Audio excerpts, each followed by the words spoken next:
My name is Justin Tapp, and this is how to use an allocated spending tracker. This is for use with Dave Ramsey's Financial Peace University or just about any other system that you might use to make a budget. What you're going to need is an idea of where your money goes each month. That's first.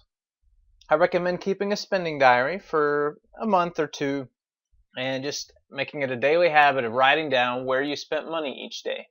That means looking at your receipts and figuring out, okay, how much did I spend on groceries versus how much did I spend on entertainment, gasoline, auto maintenance, that type of thing.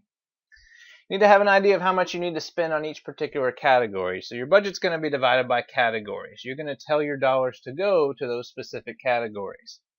So some of those are easy. You know about how much you need to spend on rent or your house payment every month, for example. Others, you're going to need to use your spending diary to kind of track how much do we spend on electricity, how much do we need to spend on that, how much groceries do we actually need versus how much we may want to have. And so how much do you want to spend on each category? You may find ones where you need to make some reductions. Maybe that's in getting your sodas through the drive-thru instead of buying them in bulk at Costco or something. Maybe there's something in the future that you want to be able to afford, a new house. Maybe it's just textbooks for the fall.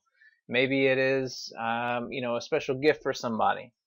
That's another fun part of the budget, making sure that you set aside money each month or each pay period to take care of those future items. Most important thing to have is the will to win.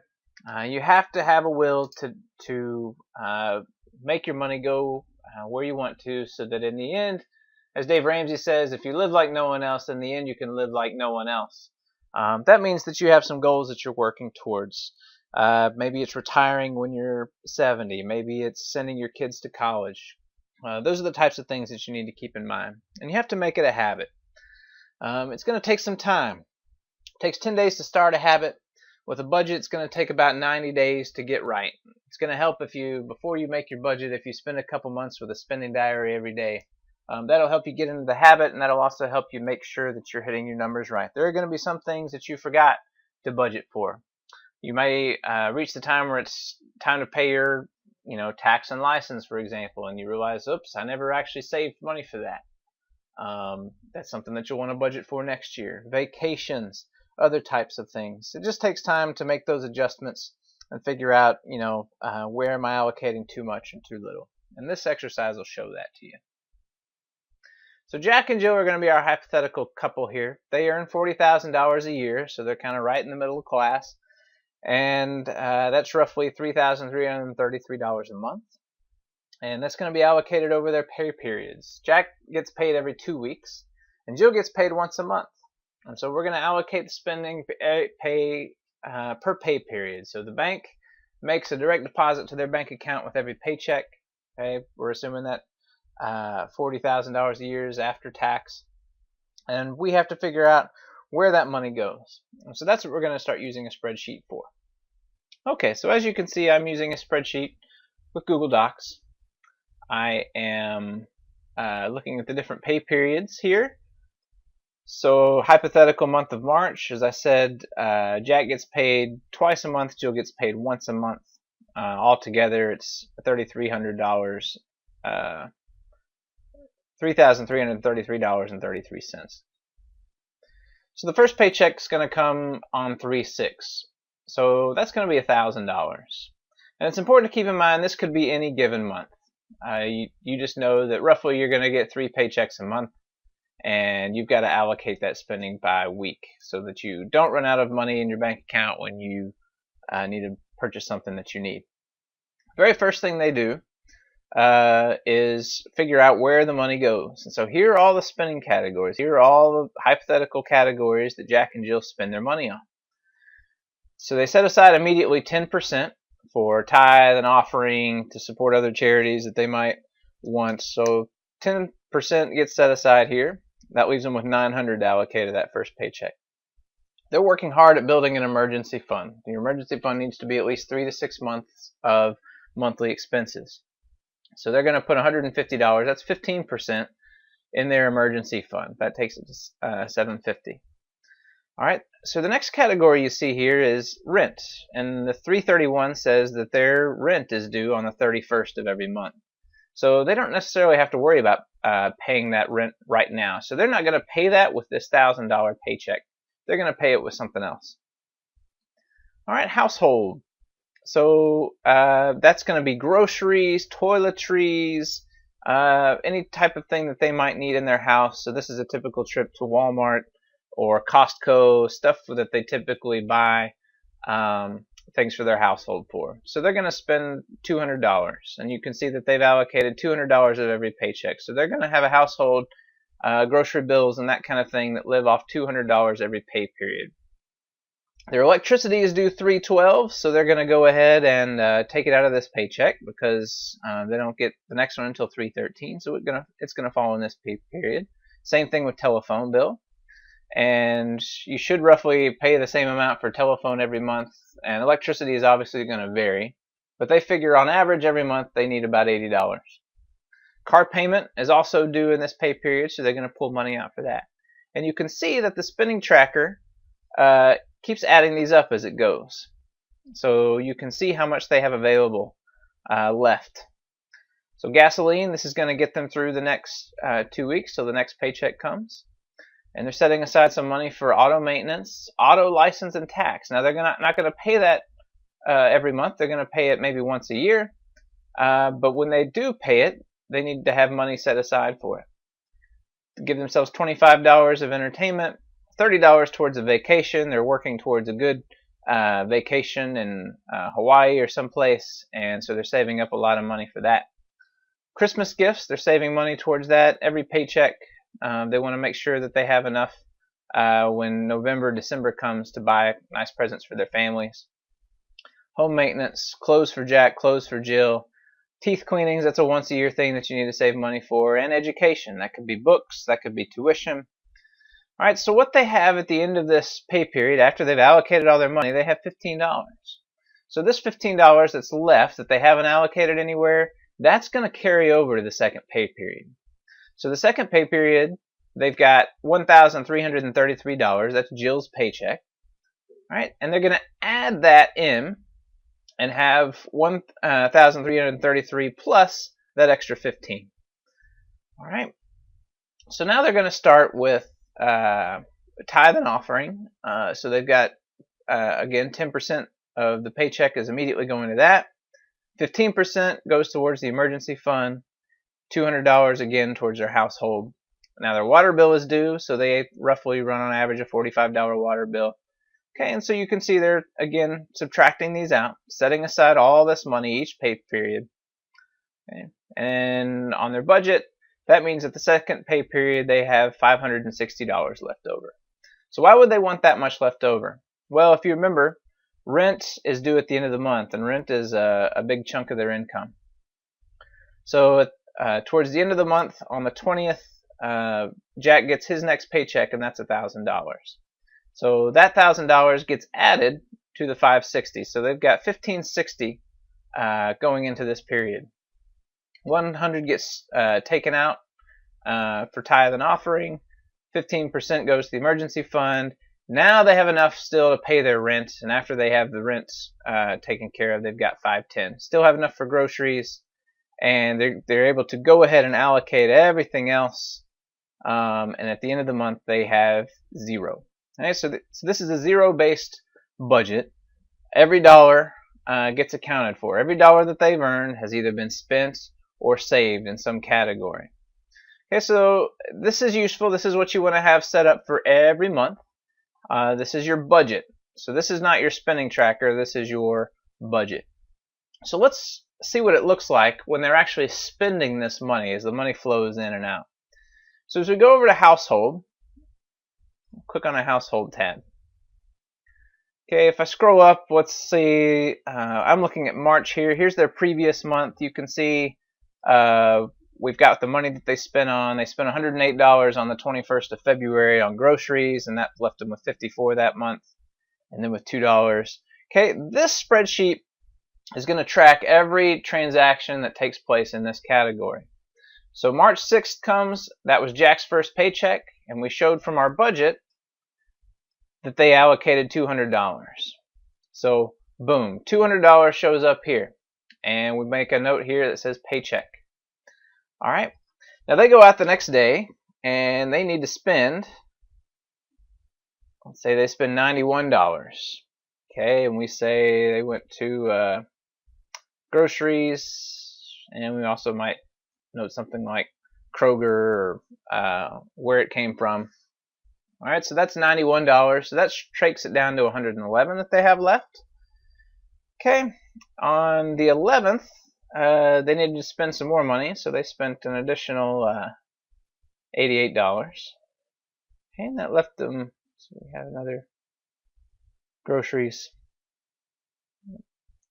So maybe they needed to go out again on the 12th, found something else that they needed, for plates for a dinner party or something like that that they were hosting. Okay, so we can see what's kind of happening here. All right, so this is going down and down and down and getting closer to zero.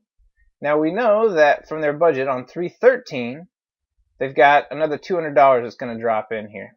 So they're doing well. They didn't go over budget. So 3/13/2015. Okay, we've got $200. Boom. And we've got paycheck. And the process can continue.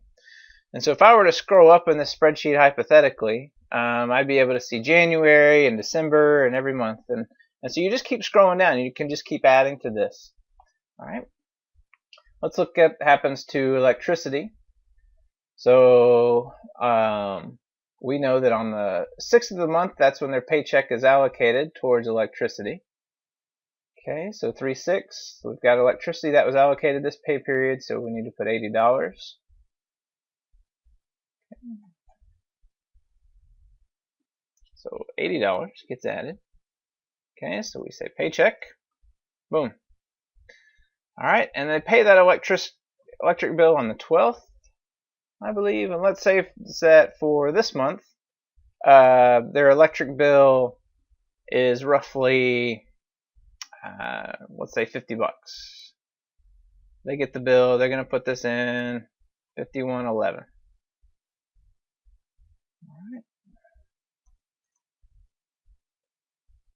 So they now have $78 that's left for the month. They're only going to pay this once a month. So what's going to happen the following month?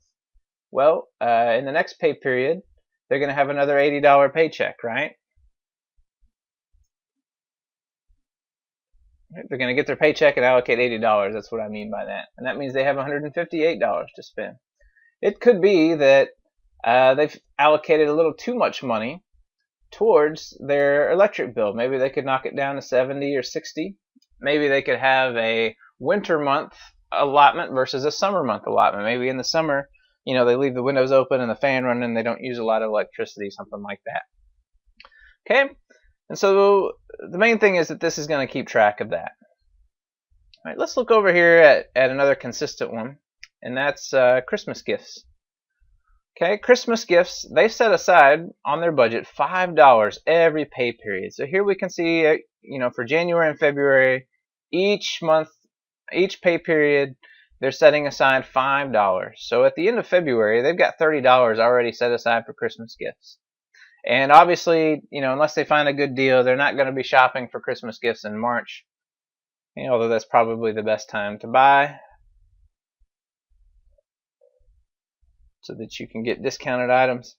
But for each pay period this month, they're going to set aside $5. And so at the end of this month, they're going to have already $45 set aside for Christmas gifts. That's pretty good. And that's what you want to do. Anything that has an expense somewhere in your year, whether it's taxes or auto title or maybe vehicle inspection, other types of things that you only pay once a year, you want to make sure that you're setting aside a certain amount, either each pay period or each month, that will cover it, even if it's just $1 per pay period, to take care of that item. And likewise with the emergency fund, they started putting money towards their emergency fund in January. Okay, so each paycheck they're putting in 15% of their income, which is very good. They're not putting anything into retirement or 401k or anything like that until they get an emergency fund that's 3 to 6 months of their expenses. Dave Ramsey's baby step number 1 is $1,000 in an emergency fund. And we can see that by putting aside 15% every month, every paycheck, they are able to get to that 1,000 by the end of February, and they keep going. So as our budget showed on March 6th, they've put aside $150, and that shows up here. All right. So the question is, when do you dip into your emergency fund? Well, when there's an emergency. All right. What is a situation where that might arise? Let's go over to auto maintenance. Let's see a hypothetical example here. All right. So on March 6th, they put in $5 in their fund for auto maintenance. Come back over here. Let's say they don't have any auto maintenance issues, no issues with the car, no oil changes. We scroll down here, so they're putting aside $5 every pay period. So for 3/13, let's suppose with Jill's paycheck, they put in another $5. Right. And then let's say on the 15th, they're due for an oil change. All right, and oil change and a tire rotation. So let's put that in here.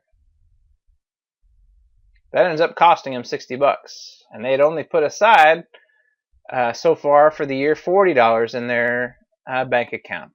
What that tells me is they're probably allocating too little to this category. You probably want to bump it up to $8 or $10 a paycheck. And if you're going to allocate more to this, you need to allocate less to something else. Okay, but let's say they've got oil change and tire rotation. Okay. And now it's -20. Well, we can't have a negative balance. We can't leave that hanging here. So what I'm going to do on 3/15, I'm going to transfer some money. Okay, I'm going to add $20 to this, and I'm going to say transfer from emergency. Okay, I think having enough money for an oil change or any unexpected car event qualifies here. So I'm going to say here 3/15/2015, how much it was, -20, and I'm going to say transfer to auto maintenance. All right. So that's a little less money that they have set aside for emergencies, but we're thankful that they did that. They didn't have to put it on a credit card where they have to worry about paying that off and paying interest. It's all taken care of. They had it on hand. That's the purpose of an emergency fund. And this goes back to 0. And then we can see that on 3/20, at least for this month, they're going to go ahead and stick with their $5 set aside for maintenance. And maybe in April they're going to change their budget a little bit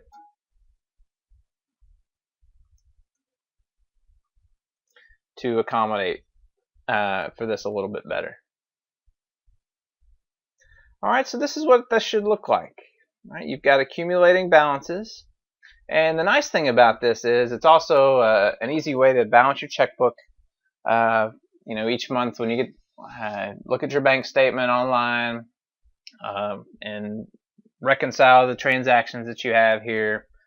The difficulty that comes in here, the hard part, is checking your receipts to separate some of these things out.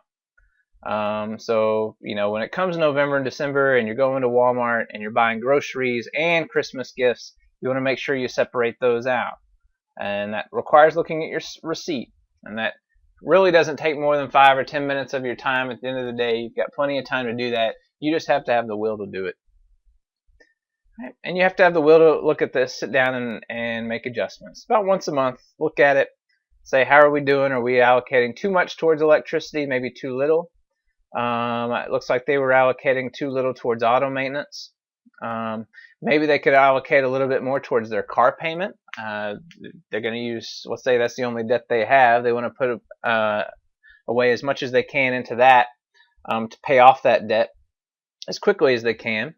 And then they can use what they were paying on their car payments towards their emergency fund and get that to where it's 3 to 6 months. And then after that, they can start putting aside that 15% towards retirement.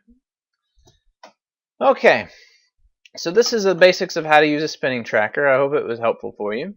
I can make this spreadsheet available to you so you can access it online.